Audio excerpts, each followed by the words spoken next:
नमस्कार, जोहार। आप देख रहे हैं झारखंड स्वतंत्र खबर। हमारे साथ सामाजिक कार्यकर्ता, बुद्धिजीवी आयरन लेडी दैन बारला हैं। आज हम लोग बात करेंगे आदिवासियत के ऊपर कि आदिवासियत क्या है, आदिवासियत के मूल विशेषताएं क्या हैं। तो हम दीदी से जानते हैं, क्या कि हमको लगा कि आदिवासियत के बारे में सबसे अच्छा दीदी बता सकते हैं, इसलिए हम चाहें कि दर्शकों को इसके बारे में जो इनकी जानकारी है वो हम पहुँचाने की कोशिश करें। तो हम दीदी से जुड़ते हैं और बात करते हैं कि आदिवासियत क्या है या मूल विशेषताएं क्या है दीदी। जोहार। जोहार। पहले सबसे पहले कि आदिवासियत क्या है दीदी, इस पर आप दर्शकों को बताएं। सबसे पहले तो मैं आज आपको विशेष धन्यवाद देना चाहती हूँ, आपके दर्शकों को धन्यवाद देना चाहती हूँ। झारखंड स्वतंत्र खबर में लगातार आपने विभिन्न मुद्दों पर चर्चा होते रहती है, लेकिन आज आज मैंने 6 जून है और 6 जून में आप मैंने इन आदिवासियत और आदिवासियत का विशेषता क्या है, इस पर आप चर्चा करने के लिए मुझे मतलब आमंत्रित किए हैं। कल 5 जून था और 5 जून को पूरे विश्व में पर्यावरण दिवस सबको ही मनाए हैं। मैंने विश्व पर्यावरण दिवस मनाए हैं और ये विश्व पर्यावरण दिवस सभी लोगों ने, शासन प्रशासन अपनी तरह से मनाया, राजनीतिक दल अपने तरह से मनाया। और फिर आपका देखेंगे कि जो जमीन जंगल को जो विनिमय का वस्तु, बाजार का वस्तु, लाभ कमाने का वस्तु, बिजनेस का मुनाफा का संसाधन जो मानते हैं, वो भी कल विश्व पर्यावरण दिवस मनाए। लेकिन जब आदिवासियत की बात है, आदिवासी समुदाय की बात है, तब ये जो पर्यावरण दिवस को आदिवासी समाज अलग तरह से, अलग नजरिए से देखता है। और आज संयोग ऐसा रहा कि कल सारे लोगों ने मनाया। मैं आज अखबारों को देख रही थी, हमारे यहाँ प्रभात खबर, दैनिक भास्कर आता है, सबको मैं देख रही थी, पूरा पेज के पेज भरा हुआ है कि पर्यावरण दिवस, जो ठेकेदार है ना पेड़ों को काटने वाले, वो भी पर्यावरण दिवस मनाए, और बड़े बड़े पूंजीपति हैं वो भी पर्यावरण दिवस मनाए। वो जो माने कंस्ट्रक्शन करने वाले लोग, जो जंगल को साफ करने वाले, वो भी पर्यावरण दिवस मनाए। और तो यहाँ तक कि मैं दिमाग में देखने लगी कि हंसदेव जंगल से जहाँ 20 लाख पेड़ कट रहे हैं, और पेड़ को कटवाने में जो सरकार की भूमिका रही, सारे लोग पर्यावरण दिवस मना रहे हैं। इसलिए मैं ये बात बोल रही हूँ कि आज का दिन जो आपने जो ये बात को बात करने के लिए मुझे जो अवसर दिए हैं, तो मैं झारखंड स्वतंत्र खबर को विशेष धन्यवाद देना चाहती हूँ। आदिवासियत के बारे में ये पूरा वर्ल्ड में आप देखेंगे, जिसको कि आप देखेंगे आदिवासी, आदिवासी का मतलब ही है आदि में से बसने वाला। और अगर उसको और अपना अलग अलग आदिवासी समुदाय, झारखंड की बात करेंगे या तो भारत की बात करेंगे, तो पूरे वर्ल्ड की बात करेंगे, तो आदिवासियों का जो इतिहास है, पूरे वर्ल्ड में आदिवासियों का जो इतिहास है, आदिवासियों ने जहाँ पर भी, जिस भी देश में, जिस भी राज्य में, जिस भी इलाके में उन लोगों ने वो बसे, उन्होंने जंगल को साफ किया, झाड़ी को साफ किया, और वो जंगल झाड़ी को साफ करके गांव बसाया। और गांव बसाया, और गांव बसाने के साथ में उनका जो जीवन यापन, उनको जंगल को, पहाड़ को, नदी की तराइयों में वो रहा। तो वो नदी की तराइयों में बस गया, पहाड़ की तराई में बस गया, पहाड़ की चोटियों में बस गया, और वो जंगल के बीच में बस गया। तो उनका रहवास हुआ, उनका जो गांव घर और उनका जीविका वो जंगल ही हो गया। और जंगल में जो उनका जो जीवन, जो खाने पीने का, कंदमूल खाने वाला आदिवासी समाज है। आदिवासी समाज शिकार करके खाता है जंगली जानवरों का। आदिवासी समाज सांप बाघ भालू के बीच में रहने वाला समाज है। आदिवासी समाज साग पात खाने वाला समाज है। और आदिवासी समाज जो हम लोग इसमें पढ़ते हैं, सामाजिक विज्ञान में पढ़ते हैं, आदिवासी माने समाज का जो विकास की बात करते हैं, तो ये हम लोग झूम की खेती के बारे में हम लोग पढ़े हैं कि झूम की खेती की जाती थी। और पहले माचिस का आविष्कार नहीं था, पहले कोई बिजली बत्ती नहीं था, तब आग का आविष्कार किसने किया, कैसे किया? आदिवासियों को कहा जाता है जंगल में रहते हैं, जंगल में पहाड़ के बीच में रहते हैं, गुफाओं में भी रहते हैं, अपना सुरक्षा को लेके रहते थे। जब वो शिकार करके आता था और कच्चा मांस को उनको पकाने खाने का होता था, तो दो लकड़ी को लेके वो एक लकड़ी के ऊपर में दूसरा लकड़ी का घर्षण करता था और उसे मतलब लकड़ी, दोनों लकड़ी, सूखा लकड़ी का घर्षण से आग निकलता था और उससे वो आग जलाता था। तो आग का जो माने ये आविष्कार वहां से हुआ। और फिर ये जो वो लोग पत्ता में जो भी जिसको भी पकाने खाने का, या तो डायरेक्ट आग में पका के खाता है, जिसको आज की तारीख में भूरट के, अगर हम तथाकथित विकास की बात करेंगे तो बारबेक्यू उसी के का इससे चल रहा है, लोगों को लग रहा है बहुत पौष्टिक है। तो आदिवासी समाज आग का भी आविष्कार किया। आदिवासी समाज जंगल झाड़ी को साफ करके झूम खेती भी किया। आदिवासी समाज गांव बना के झूम खेती शुरू किया, शिकार करना भी शुरू किया। और वो वहीं से सभ्यता की शुरुआत होती है कि वो मांस को, कच्चा मांस को पका के खाता है। और उसके बाद अब जब वो आगे बढ़ता है, जनसंख्या बढ़ता है, तो वो खेती करने के लिए झूम खेती में पहले तो डंटा से मिट्टी को खोद के वो लोग खेती करता था, बाद में उसको हल बनाया लकड़ी का, और हल बना के वो लोग जो उनके साथ जो पशु होते थे, आपका बैल भी अपना रखना शुरू किया, बकरी भी, हिरन भी, सारे लोग उनके साथ, तो उनको जोतना भी शुरू कर दिया, गाय बैल से हल बना के खेती करना शुरू कर दिया। तो ये जो आदिवासी समाज जल जंगल जमीन के साथ उनका आत्मीय रिश्ता, और आत्मीय रिश्ता के साथ है उनका जो गांव बसाया, तो गांव का नाम वो पहाड़ के नाम से किया। गांव का नाम वो जिस इलाके में जो जंगल में जो पेड़ पौधा ज्यादा है उसके नाम से रख दिया, और कहाँ पर बाघ भालू ज्यादा हैं तो उसके नाम से रख दिया। और जिस गांव में वो गांव बढ़ते गया, और जिस गांव में जो समाज का पहला व्यक्ति वहां पर जाता था उस गांव को उसके नाम से रख दिया। और उसी लिए जब ये मैंने झारखंड में भी, आप भारत देश में आप सबको ये हम लोग इतिहास पढ़ते हैं, मोहनजोदड़ो को आदिवासी समाज मुंडा समाज बोलता है कि जब आदिवासी समाज मोहनजोदड़ो से होके पार होने लगे तो वहां पर आदिवासी था, और वहां पर आदिवासी था तो उसको मोदजो दारू माने फलदार वृक्षों का जंगल, इसलिए कि वो फल फूल खाता था। तो वो फलदार वृक्षों का पूरा जंगल, तो उसको मोदजो दारू बोलता है। और जहां से वो लोग आप भारत का उस इसे आगे बढ़ते गए, तो वो बोलन घाटी की तरफ से हमारे मध्य भारत से होके ये छोटानागपुर के इलाके तरफ आने लगे।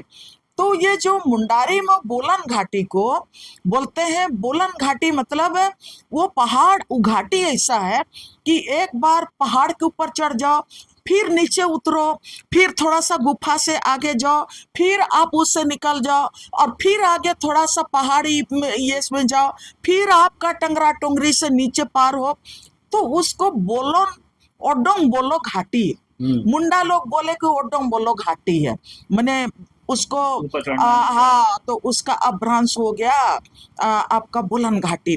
तो वो जब भारत के ये छोटानागपुर के इलाका में आए, तो छोटानागपुर इलाका में आए तो उसमें से आप एक ग्रुप चला गया नॉर्थ ईस्ट की तरफ और एक ग्रुप चला आया आपका ये छोटानागपुर के तरफ। और ये जो छोटानागपुर के तरफ चले आए उसमें भी आपका मतलब कुछ लोग छोटानागपुर मध्य छोटानागपुर पहुंचने पर आपका पश्चिम तरफ गए और आप लोग आपका कुछ वो जो संथाल परगना तरफ चले गए, कुछ लोग इस बीच में चले गए, वो देखे चैबासा तक कोल्हाम तक पहुंच गए। अब ये जो तमाम है आदिवासियों का, आज हम लोग आदिवासी, आपने पूछा कि आदिवासियत क्या है और उसकी मुख्य माने मुख्य विशेषता क्या है। तो आप आदिवासियों ने इस इलाके में जब जंगल को साफ किया, पहाड़ के नीचे रहा और फिर खेती किया और गांव बसाया, तो गांव को चलाने के लिए, डिसिप्लिन मेंटेन करने के लिए और जिस जंगल जमीन को उन्होंने सहेज के रखा, उस माने जंगल जमीन को भी वो अपने अधिकार में उसको समझा। और जिधर जिधर जैसे आप पश्चिम के तरफ जाएंगे तो उधर उरांव समुदाय आपको मिलेगा, पूरब के तरफ जाएंगे तो आपका हो संथाली समुदाय मिलेगा, और ये मध्य में आप आएंगे तो मुंडा समुदाय मिलेगा, और उससे आप और आगे जाएंगे तो जो कोल्हान तरफ चैबासा इलाके में वो मुंडा समुदाय मिलेगा, और फिर आप दक्षिण और पश्चिम तरफ आगे बढ़ेंगे तो उधर खड़िया आदिवासी लोग मिलेंगे। तो सब कोई का इतिहास एक ही है कि सब कोई जंगल साफ करके, जमीन साफ करके जो गांव बसाया और जो खेती लायक जमीन बसाया और उसको अपने तरह से नियंत्रित और अपने तरह से उसको संचालित करने का काम किया। तो सभी समुदाय ने अपने गांव को चलाने के लिए वो सिस्टम तैयार किया और अपने गांव में गांव हेड खड़ा किया, और उसी सिस्टम के तहत में आपका मुंडांग में पढ़ा होता है और आपका उरांव में भी पढ़ा होता है, आपका पूरब में संथालियों में माझी परगना होता है, और आपका हो में मन की मुंडा होता है। वो अपने समाज को अपने तरह से चलाने का, अपने जंगल जमीन को अपने तरह से नियंत्रित करने का, विकसित करने का वो अपना व्यवस्था बना। और वो व्यवस्था अलिखित व्यवस्था था, और वो अलिखित व्यवस्था उसी में आज की तारीख में आदिवासी समाज के ऊपर में जब माने हमला हुआ 1700 के दशक में, जब मुगल आते हैं और फिर आर्यन आते हैं, और किस तरह से फिर अंग्रेजों का मतलब प्रवेश होता है, और किस तरह से ये जो स्वशासन व्यवस्था आदिवासियों के बीच में था, अपने जिस जमीन को साफ किया उसको बोला कि मेरा ये खुटखटी राइट्स है। यहाँ खुटखटी राइट्स मतलब इस जमीन को साफ करने, जंगल को साफ करने वाले, झाड़ी को काटने वाले और इस गांव को बसाने वाले हम हैं, मतलब खुटखटी राइट्स हमारा है। और उस खुटखटी राइट्स के तहत ही लोग गांव को का संचालन करने लगे।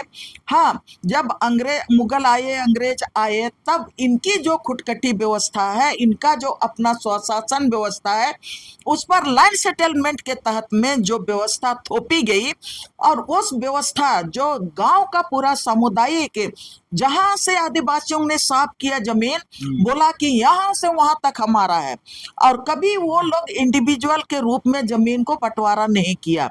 और आज भी वो व्यवस्था गांव में आज भी वही आत्मा है गांव का। आदिवासी समाज का जो आपने पूछा विशेषता क्या है, आज भी विशेषता वही है कि आदिवासी समाज ने जिस जमीन को साफ किया, उसमें सिर्फ व्यक्तिगत राइट्स नहीं माना, लेकिन वो समाज का सामुदायिक उसको राइट्स माना।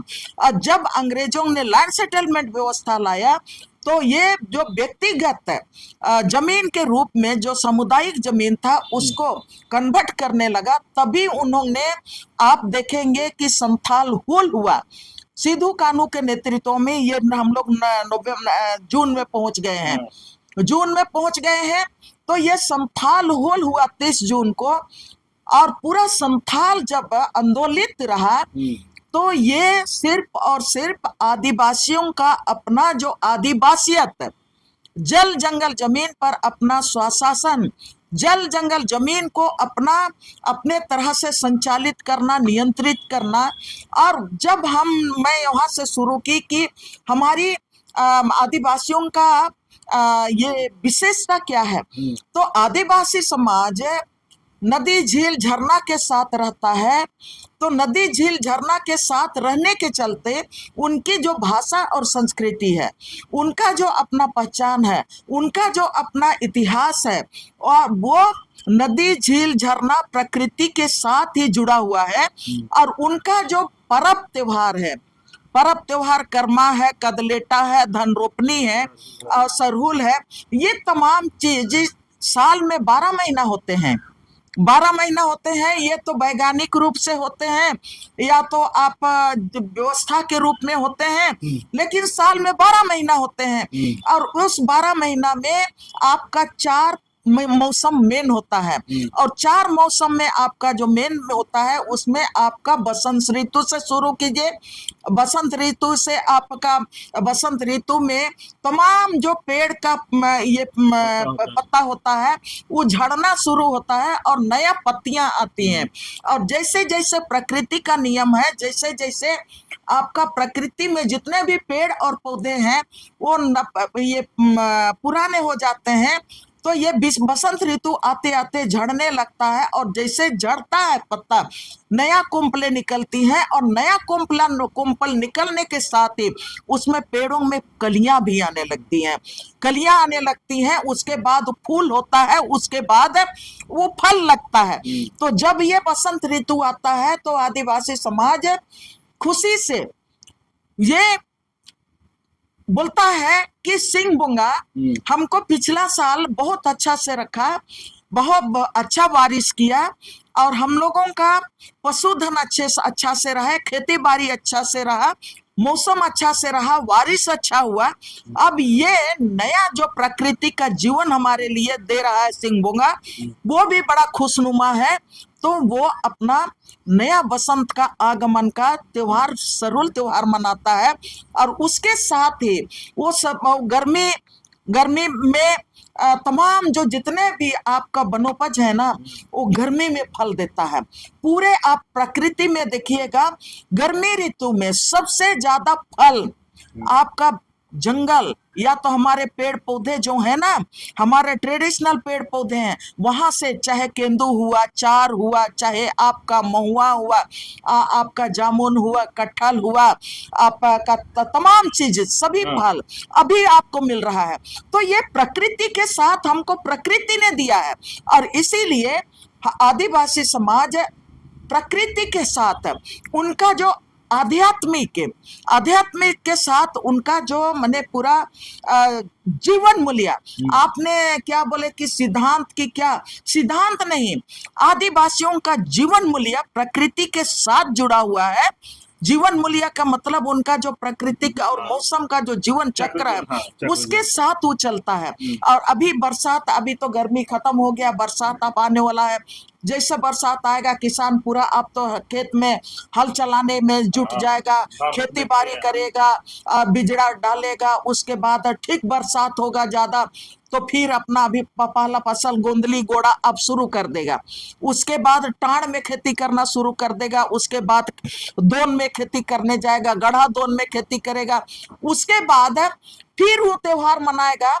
अभी जो हम लोग धान रोपते हैं तो हम लोग बनगाड़ी करेंगे, जब मड़ुआ जो हम लोग रोपेंगे तो हम लोग कदलेटा त्योहार मनाएंगे। मतलब अब हम खेत में अपना बिजड़ा लगा रहे हैं, उसके बाद फिर जब ये तमाम चीजें हो जाती हैं, तब जब धान रोपनी हो जाता है, तब हम लोग कर्मा मनाएंगे कि हाँ अब हमारा माने प्राकृतिक त्योहार कि हम माने खेती बाड़ी के बाद अब हम लोग थोड़ा सा थकान कम हो गया है, अब प्रकृति को फिर से हम लोग मतलब सेलिब्रेट करेंगे और माने ढोल नगाड़ा मांदर के साथ हम लोग करम का त्योहार मनाएंगे।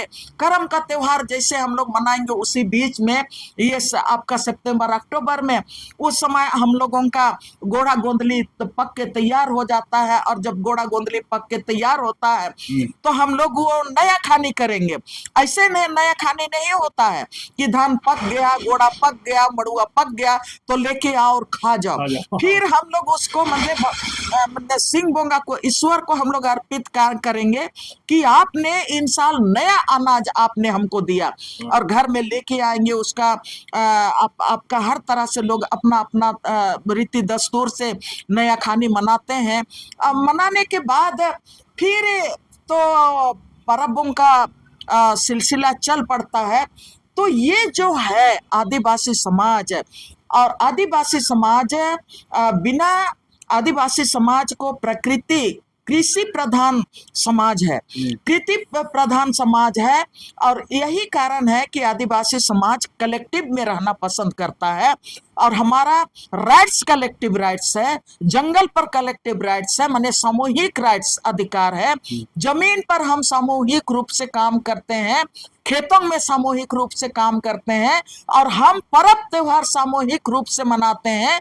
हम मतलब यहाँ तक कि धान जो मैंने काटते हैं, एक साथ हम लोग समूह में काटते हैं, और उसके साथ हम अखड़ा में भी अगर हम नाचते भी गाते हैं ना, इस धरती में कोई ऐसा समाज नहीं है जो स्त्री और पुरुष, बच्चा, बुजुर्ग और युवा और वृद्ध एक साथ वो नाचता और गाता है। कोई समाज नहीं है। हम लोग, हमारा आदिवासी समाज की ये जो खूबी है ना, हम लोग दुख में भी हम लोग गीत गाते हैं, नाचते हैं, और सुख में भी हम लोग गीत गाते हैं और नाचते हैं। और इसके पीछे जो है हमारा संघर्ष का इतिहास छिपा हुआ है। उसमें चाहे मुगलों के खिलाफ संघर्ष की बात करेंगे, या तो अंग्रेजों के खिलाफ संघर्ष की बात करेंगे, या तो देश के आजादी के बाद जल जंगल जमीन की रक्षा के संघर्ष की बात करेंगे, चाहे आप बड़ा बड़ा विस्थापन के खिलाफ आंदोलन करने की बात करेंगे, या तो हमारे जमीन लूट के संघर्ष की बात करेंगे। आदिवासी समाज हमेशा कलेक्टिव में रह के वो संघर्ष किया है, हमेशा संघर्ष संयुक्त रूप से वो संघर्ष किया है। और यही कारण है कि हम लोग जहां पर भी संघर्ष किए हैं, वहां पर आदिवासी समाज समझौता नहीं किया। सरकार बोलती है, बोली लगाती है कि तुम जमीन दोगे तो इस जमीन के बदले में तुमको हम नौकरी देंगे, तुमको हम पैसा देंगे। आदिवासी समाज ये पूछता है हमेशा, कोयलकारो जन संगठन ने भी पूछा था, अधिकारियों से पूछा था, एक इमली पेड़ के नीचे बैठा के पूछा था कि तुम कितना पैसा हमको मुआवजा के रूप में दोगे। इस इमली पेड़ का कितना साल का है हम लोग नहीं जानते हैं, लेकिन जो पेड़ दिख रहा है 300-400 पुराना पेड़ है, और उस समय से हमारे गांव को छाया दे रहा है, खाद दे रहा है, पानी दे रहा है, और हर साल इस इमली के पेड़ में आपका 20-25 क्विंटल से ज्यादा इमली फलता है। उस समय से ये सेवा देते आ रहा है। तो अधिकारियों को बोला कि अगर आप मुआवजा देना चाहते हैं तो सबसे पहले आप इस इमली पेड़ का पत्ता को गिन लीजिए, और इस इमली पेड़ का पत्ता जितना है क्या उतना हम आप कोयलकारो परियोजना बनाइएगा तो हमारा आदिवासी समाज का आप मुआवजा दे सकते हैं। तो अब ये लोग भक रह गए। तो ये आदिवासी समाज है, मतलब आदिवासी समाज का भाषा और संस्कृति का कोई मुआवजा नहीं हो सकता है। आदिवासी समाज को कहा जाता है कि तुमको मुआवजा देंगे, तो तुम किसका मुआवजा दोगे? तुम हमारा जंगल का मुआवजा दोगे, जमीन का मुआवजा दोगे, हमारा गांव का जो सामुदायिकता है उसका मुआवजा दोगे, हमारा सरना का मुआवजा दोगे, ससंदरी का मुआवजा दोगे, हमारा हवा, शुद्ध हवा का मुआवजा दोगे? जो नदियां हमारे गांव से बह रही हैं, उन नदियों का पानी जितना दूर जा रहा है, लोगों को सींचते जा रहा है, उसका तुम मुआवजा दोगे? किसका तुम मुआवजा दोगे? तो इसीलिए आदिवासी समाज जितना भी बड़ा बड़ा लड़ाई लड़ा, मुआवजा की बात नहीं किया, और मुआवजा के जगह हमेशा बोला कि आदिवासियों के भाषा और संस्कृति को किसी भी मुआवजे से भरा नहीं जा सकता है। आदिवासी समाज का, जिंदगी का कोई मुआवजा नहीं हो सकता है, और इसीलिए आदिवासी समाज जल जंगल जमीन को बचाने के लिए वो शहीद हो जाता है, शहीद हो जाता है, समझौता नहीं करता है। और वो आदिवासी समाज जल जंगल जमीन को वो मुनाफा कमाने वाला माने आपका पूंजी नहीं समझता है, लेकिन उसको अपना धरोहर समझता है, अपना भाषा संस्कृति का धरोहर, इस आदिवासी बासियत का धरोहर, अपना इतिहास का धरोहर मानता है। और ये जो दूसरा समाज है, उनके लिए चट्टान, वो क्या बोलते हैं, चट्टान एक तो खदान, खदान में पैसा कमाने वाला संसाधन हो जाता है। आज की तारीख में नदी का पानी बोतल बंद है, आपका माने पानी का बिजनेस मुनाफा कमाने वाला एक संसाधन हो जाता है। आपका जंगल, आपका ठेकेदार और माफियाओं का, आपका क्या बोलते हैं, पैसा कमाने वाला एक संसाधन हो जाता है। लेकिन आदिवासी समाज उसको बोलता है कि ये हमारा धरोहर है, हमारा पहचान है, हमारा आत्मा है। तो आपने पूछा कि क्या विशेषता है? विशेषता इतना ज्यादा है, यही कारण है कि आप जब अमेरिका में वो तो सबसे विकसित देश है, अमेरिका भी पूरा वर्ल्ड में, लेकिन अमेरिका में भी जब अंग्रेज वहां पर आक्रमण कर रहे थे, तब वहां के आदिवासियों से, आपका आखिरी शायद राजा था लॉर्ड सियाटेल आदिवासियों का, तब लॉर्ड सियाटेल से अंग्रेजों ने कहा था कि अब तो तुम लोग थक गया, हार गया, तुम लोगों का राज को तो हम कब्जा करिए लिए, जो बचा खुचा है उसको तुम हमारे हाथ में बेच दो।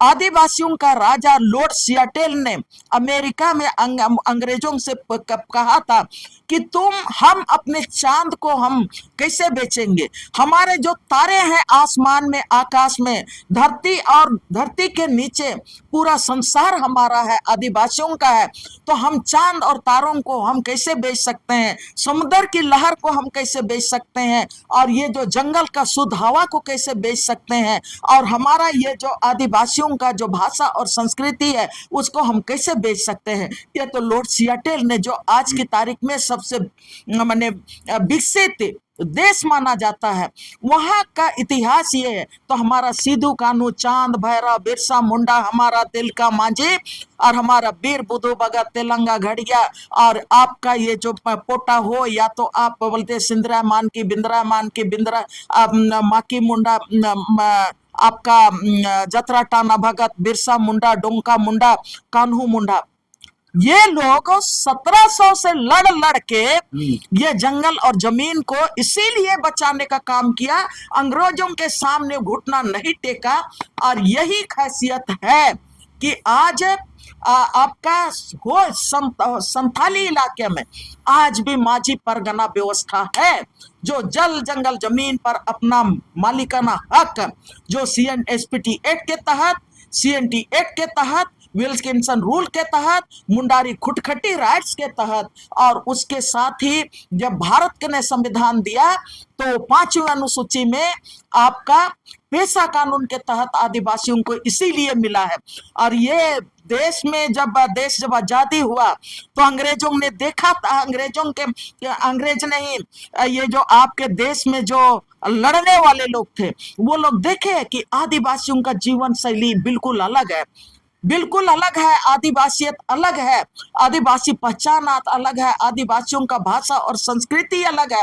और आदिवासी समाज अपना जल जंगल जमीन के साथ ही वो आदिवासियत को बचा रख सकता है, उनकी भाषा बच सकती है, संस्कृति बच सकती है, उनका पहचान बच सकता है, उनका जो मतलब जिंदगी है वो बच सकती है। इसीलिए देश में जब संविधान बनाने वाले थे ना, वो लोग देख चुका था कि ये लोग बहुत ताकतवर लोग हैं, इनकी सामाजिक आर्थिक और इनको नैतिक रूप से और राजनीतिक ताकत भी इनको देना जरूरी है। इसीलिए उन्होंने 5वीं अनुसूची और 6ठी अनुसूची को बनाया। और ये जहां पर हम लोग बैठे हैं तो 5वीं अनुसूची का क्षेत्र है, तो सभी जाति और सभी धर्मों, सभी माने समुदाय से ये आदिवासियों का अलग पहचान है, अलग विशेषता है। और यही कारण है कि आज आदिवासी समाज पूरे वर्ल्ड में, पूरे देश में आदिवासी दूसरे समुदाय से अलग है। और जहां पर भी आदिवासी समुदाय है, आदिवासी समुदाय जल जंगल जमीन को बचाने के लिए वो संघर्ष कर रहा है, जेल जा रहा है, गोली खा रहा है, लेकिन वो अपना मातृभूमि, अपनी माँ, अपना पिता, जिसको वो अपना धरोहर मानता है, वो बेचना नहीं चाहता है। और दूसरा समाज के लिए तो वो आपका सारा चीज ठिक्का पट्टा का समान हो गया, तो सारा चीज मतलब पैसा कमाने का संसाधन हो गया। लेकिन आज भी आदिवासी समाज, आज भी हम लोग लड़ रहे हैं। आज हम लोग बोल रहे हैं कि 5वीं अनुसूची हम का मालिक हम है, CNT एक्ट का मालिक हम है, हम SPT एक्ट का मालिक है, खुटखटी अधिकार का मालिक है, और हम लोग हैं पेशा कानून का भी हम लोग मालिक हैं। और इसीलिए हम लोग रघुवर दास ने जो भूमि बैंक बनाया है, हम लोग बोल रहे हैं कि तुमको किसने अलाउ किया, और हमारा ये जो सिस्टम है, हमारा जो अधिकार है, हमारा जो आदिवासियों का विशेषता है, और हमारे आदिवासियों का विशेषता, हमारा आदिवासियों का इतिहास पर आपने छुरा भोंकने का काम किया है। इसीलिए तो हम लोग लड़ते रहते हैं, बोलते रहते हैं। तो आप ने जो मुझसे पूछा कि आदिवासियत क्या है, आदिवासी समाज क्या है, तो आदिवासी समाज आज राजनीति का शिकार हो रहा है। और राजनीति का शिकार पहले से नहीं था। ये जो 10-12 साल है ना, 10-12 साल से आदिवासियत को लोग अलग अलग तरह से ढूंढ रहे हैं। आप लोग बोलते हैं कि नहीं, आदिवासियों को, ये जो आदिवासियों का एकता, आदिवासियत, आदिवासियों का अपना इतिहास है, उसको तोड़ने वाले लोग, जो जमीन लूटने वाले, जंगल लूटने वाले, आदिवासी समाज को पूरी तरह से खत्म करने वाले ही आज की तारीख में आदिवासियत को बोलता है कि नहीं, सरना धर्म वाले लोग आदिवासी हैं, नहीं ईसाई धर्म वाले आदिवासी नहीं है। ये सिर्फ और सिर्फ आदिवासी समाज को खत्म करने वाले लोग ये बात बोलते हैं। आज हम आदिवासी सब कोई खतियानधारी है, सब कोई जंगल और जमीन के साथ जीने वाले हैं, सब कोई एक गांव में रहते हैं, सब कोई नाचते और गाते हैं। अरे हम आदिवासियों का, हम जैसे कि कोई भी धर्म लोग मानता है तो उनका जात नहीं बदलता है। उरांव, मुंडा, खड़िया, वो, संथाल, यही है, कोई दूसरा नहीं है।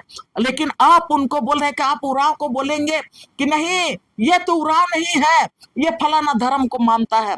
अरे सबका जात कई धर्म को मानने के बाद राजपूत का राजपूते रहता है, ब्राह्मण का ब्राह्मणे रहता है, जात तो नहीं बदलता है। नहीं, जन्मे से जात होता है, वो जन्मे से जात होता है। तो ये आदिवासी तो आदिवासी है, हमारा अपना एक जाति है, तो हमारा जाति कहाँ बदलता है। और आपका जात नहीं बदलता है, और आप हमारे ऊपर अंगुली उठाते हैं और कहते हैं कि हमने आदिवासियत खो दिया। ये हमारे देश के, हमारे आदिवासी समाज के दुश्मन लोग इस तरह से अलग अलग परिभाषित करके हम लोगों को माने बेवकूफ बनाने का काम कर रहा है। दीदी लास्ट में, क्या आदिवासियत आज भी प्रासंगिक है या केवल अतीत के विरासत बनकर रह गई? बाकी हमारा तो आप दे ही दिए। हमारा आदिवासी समाज वो वही इतिहास है, ये वर्तमान है और ये भविष्य भी है।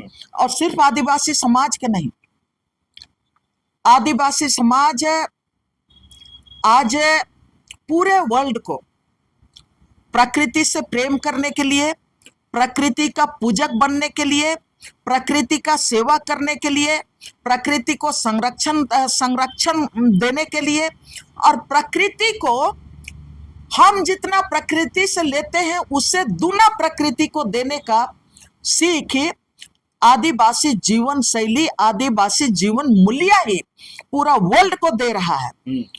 और आज पूरे इसमें जैसे गर्मी का सीजन आता है, लोग अखबार में, पूरा अखबार रहता है, पानी के लिए माने हाहाकार मचा हुआ रहता है।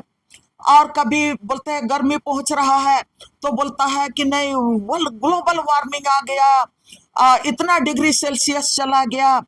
आप वर्ल्ड बैंक के और पूंजी वाद का ये जो व्यवस्था है उससे आप समाज को का विकास चाहते हैं, राज्य का विकास चाहते हैं, देश को विकसित करना चाहते हैं, देश को सुरक्षित रखना चाहते हैं और देश को शुद्ध हवा और पानी देना चाहते हैं, देश को ग्लोबल वार्मिंग से बचाना चाहते हैं। आप ग्लोबल मार्केट से और ग्लोबल पूंजी बाजार से वर्ल्ड बैंक के इशारे पर तो ये धरती तो नहीं बचेगी और आप ग्लोबल वार्मिंग को रोक नहीं सकते हैं। इसीलिए मैंने शुरू में ही कहा, कल पर्यावरण दिवस था, सारे लोगों ने जो पेड़ काटने वाला भी कल पर्यावरण दिवस मनाया, लेकिन हम आदिवासी पर्यावरण दिवस कल मनाते हुए आप लोग कहीं नहीं देखे, इसलिए कि हम लोग जन्मजात पर्यावरण को प्यार करने वाले हैं, जन्मजात हम लोग पर्यावरण का संरक्षण करने वाले लोग हैं। मैं ये बात कहना चाहती हूँ, आपने बोला कि प्रासंगिकता, अगर देश को बचना है, ग्लोबल वार्मिंग को रोकना है तो आदिवासी जीवन मूल्य से बचेगा, आदिवासियों के जल जंगल जमीन के संरक्षण को मजबूती देने से बचेगा, आदिवासियों के साथ प्रकृति प्रेमी किस तरह से आप बनिएगा, आप आदिवासी जीवन मूल्य को आप इस राज्य का विकास का एक मापदंड के रूप में अगर आप मानते हैं और उसके आधार पर हम लोग कहते हैं, अब तो सरकार बोलती है सस्टेनेबल डेवलपमेंट और उसको बोलेंगे हम लोग अपनी भाषा में बोलते हैं तो टिकाऊ विकास। टिकाऊ विकास मतलब हम लोग जानते हैं जंगल को जंगल रहने दो और हरियाली खेत को हरियाली खेत में रहने दो, नदी और नालों का संरक्षण करो, हम लोग ये बात बोलते हैं। हम लोग वर्ल्ड बैंक की भाषा नहीं जानते हैं। शुद्ध जल का मतलब क्या है? बोतल बंद पानी। हम लोगों का जल संसाधन का मतलब है कोयल और कारो नदी का बहता हुआ जिंदगी, और हम लोग नदी और नालों का वो जीवंत रिश्ता है मानव मूल्यों के साथ, पूरा प्रकृति के साथ, जहां पर जंगल और झाड़ में बाघ भी पानी पीता है, भालू भी पानी पीता है, आकाश में उड़ने वाले पंछियां भी उस नदी और झील और झरने से पानी पीते हैं, और धरती में जो रेंगने वाला चींटी है ना, वो भी वहां से पानी पीता है। उसको हम लोग पर्यावरण मानते हैं और इसका हम लोग पूजक हैं, इसका हम लोग रक्षा करते हैं। इसीलिए पूरा जिंदगी भर हम लोग जल जंगल जमीन बचाने का लड़ाई लड़ रहे हैं। तो कोई प्रासंगिकता नहीं, ये जीवन मूल्य का हकीकत है। और राज को बचना है तो राजनीतिक पार्टियों को, राज सत्ता चलाने वालों को, सारे लोगों को अपना सिद्धांत बदलना पड़ेगा। अपना राज का जो विकास का एजेंडा है वो आदिवासियों के दृष्टिकोण से, आदिवासियों के जो टिकाऊ विकास का जो मॉडल है, पर्यावरण के साथ, प्रकृति के साथ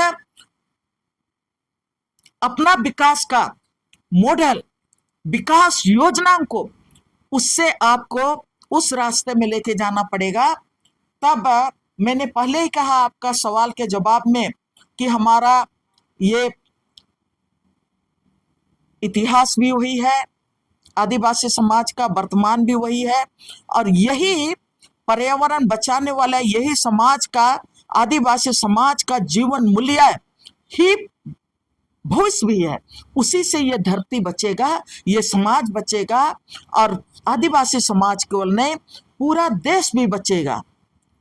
चलिए, अभी आप सुन रहे थे आर्यन लेडी दैनिक बारला की बात। लेकिन सबसे पहले तो हम दर्शकों को बता दें कि दीदी से कई क्वेश्चन पूछने का था, लेकिन इसी बीच में एक ही बार में दीदी सब क्वेश्चन का जवाब दे दिए। जैसे था कि विशेषताएं क्या है, संस्कृति क्या है, आधुनिकता क्या है, तो प्रशासन क्या है, तो तमाम एक ही बार में दीदी सबका जवाब दे दिए। इसलिए अब दर्शकों को बताएंगे जितना विस्तार से बताए हैं आदिवासियत के बारे में दीदी, शायद कोई दूसरा बताया होता। इसीलिए हम दीदी को किए थे कि आदिवासियत क्या है, या विशेषता क्या है, आधुनिकता क्या है।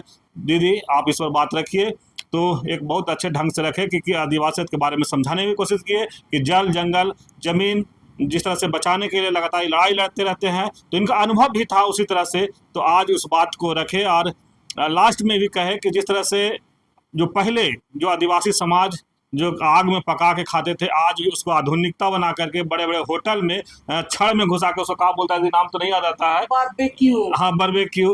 वो आज बड़े बड़े जो होते हैं वो जाकर खाते हैं, बोलते हैं कि बहुत अच्छा बड़ा होटल में। लेकिन आज से कई साल पहले आदिवासी आग में पका के उसी चीज़ को खाते थे, स्वस्थ रहते थे। लेकिन जिस तरह से चाहे आज 100 साल पहले की बात करें, चाहे आज की बात करें, चाहे बोले कि लड़ाई, चाहे अंग्रेजों की लड़ाई की भी बात दीदी बीच में लाए, लेकिन आदिवासियत जल जंगल जमीन से ही ये है, और उसको बचाने के लिए लोग को कोशिश भी करना चाहिए। तो इसी तरह खबर को देखने के लिए आप झारखंड स्वतंत्र खबर जुड़े रहिए। जोहार, नमस्कार।